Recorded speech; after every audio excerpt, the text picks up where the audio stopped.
Assalamualaikum warahmatullahi wabarakatuh. Halo semuanya, saya dengan Rio dari FPIK Uniga Fakultas PAI. Kali ini saya akan menjelaskan tentang etika berorganisasi.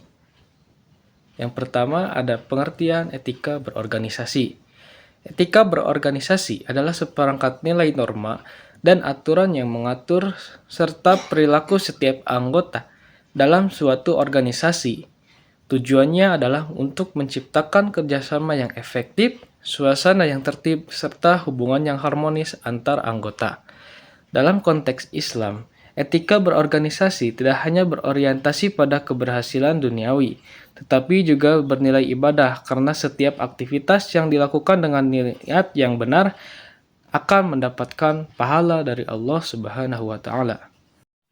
Lalu yang kedua adalah landasan etika berorganisasi dalam Islam. Yang pertama ada dalam Quran surat As-Saff ayat keempat yang berbunyi Bismillahirrahmanirrahim. Innallaha yuhibbul ladzina yuqatiluna fi sabilillahi suffan ka'annahum bunyanun marsus. Artinya, ayat ini menjelaskan bahwa Allah mencintai orang-orang yang bekerja dalam barisan yang rapi dan teratur seperti bangunan yang kokoh. Ayat ini memiliki makna organisasi harus memiliki struktur yang jelas. Kerjasama tim sangat penting dan disiplin keteraturan adalah kunci dari keberhasilan. Lalu yang kedua ada dari Quran surat Asy-Syura ayat 38 yang berbunyi Bismillahirrahmanirrahim. Wallazina istajabu lirabbihim wa aqamus shalah wa amruhum shura bainahum wa mimma razaqnahum yunfiqun. Artinya, ayat ini menekankan pentingnya musyawarah dalam mengambil keputusan dan memiliki makna keputusan tidak boleh otoriter. Setiap anggota berhak menyampaikan pendapatnya masing-masing dan musyawarah menciptakan rasa keadilan dan kebersamaan. Ada pula fungsi etika berorganisasi. Pertama ada penyaluran aspirasi. Organisasi menjadi wadah bagi anggota untuk menyampaikan ide, pendapat, dan kritik secara santun dan konstruktif. Tanpa etika, aspirasi bisa berubah menjadi konflik. Lalu, kedua, menetapkan visi, misi, dan tujuan.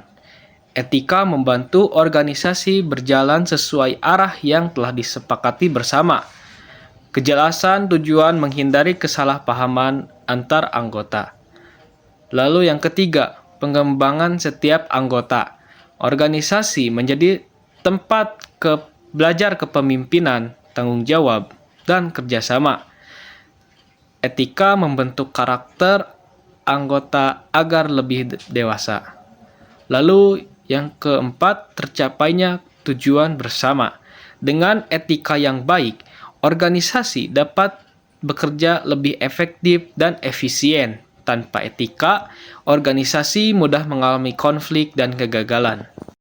Ada juga bentuk-bentuk etika dalam berorganisasi. Yang pertama ada etika dalam rapat, yaitu datang tepat waktu, mendengarkan pendapat orang lain, tidak memotong pembicaraan, menghargai hasil keputusan bersama. Rapat adalah tempat pengambilan keputusan, sehingga harus dijaga suasananya agar tetap kondusif. Lalu yang kedua, etika dalam komunikasi. Menggunakan bahasa yang sopan, tidak menyebarkan informasi yang belum jelas, jujur dan terbuka. Komunikasi yang buruk sering terjadi, menyebabkan konflik organisasi.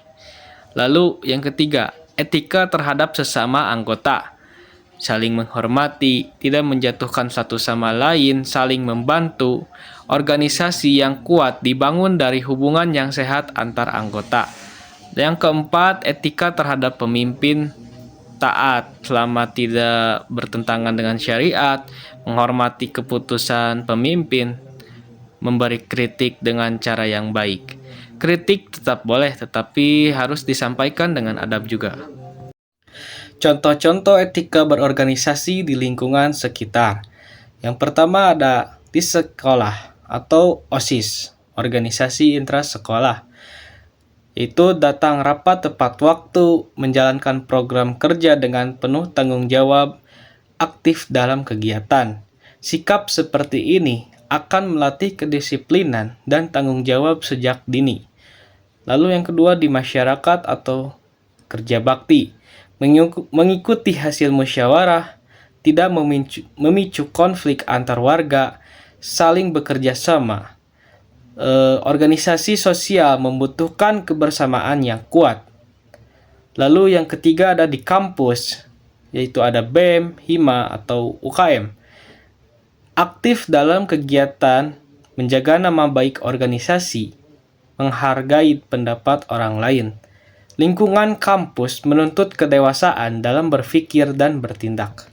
Kesimpulannya, etika berorganisasi dalam Islam merupakan kunci untuk menciptakan sistem organisasi yang efektif, tertib, dan harmonis. Dengan menjadikan nilai tauhid sebagai dasar, organisasi tidak hanya menjadi tempat bekerja dan berinteraksi, tetapi juga menjadi sarana ibadah dan pengabdian kepada Allah Subhanahu wa taala serta sesama manusia. Mungkin dicukupkan sekian materi yang dari saya sampaikan. Mohon maaf bila ada yang kurang. Wabillahi taufiq wal hidayah. Assalamualaikum warahmatullahi wabarakatuh.